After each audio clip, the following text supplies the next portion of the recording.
Hello guys, this is দোয়েল। আর সকাল সকাল ছাতু খাচ্ছি। এই দিনে ব্লগটা শেয়ার করছি। স্যাটারডে ছিল, তারপর ব্রেকফাস্ট করলাম রুটি আলু ভাজা দিয়ে। তারপরে ওই ক্যামেরার সামনে তোমাদেরকে জিজ্ঞাসা করার চেষ্টা করছিলাম নতুন হেয়ার কাটটা কেমন লাগছে। এইসব করতে করতে লাঞ্চ খাওয়ার টাইম হয়ে গেছে। মা বাড়ি চলে এসেছে, বাবাও বাড়ি ছিল, তাই লাঞ্চ করতে বসে গেছে আর টিভি দেখছিলাম। তারপর খেয়ে দিয়ে আমরা গ্রসারি শপিং করতে গেছিলাম। আর আমার মায়ের পারফিউম আর বডি স্প্রের প্রতি অবসেশনটা এখনও টিনেজ মেয়েদের মতো।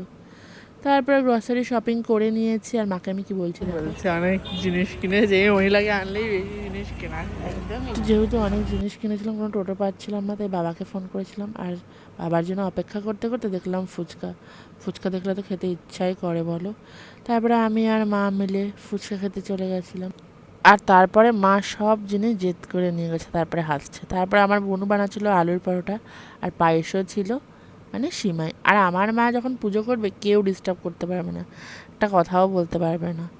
তো যাই হোক, পরোটা সব বানানো হলো। তারপরে আমরা পরোটা এনজয় করছিলাম। আর আমার বোনু বলছে আমাকে ক্রেডিট দে, তাই বলছিলাম এটা আমার বোনু করেছে। তারপর খাওয়া দাওয়া তো শেষ, এখন শোবো। তো বাই।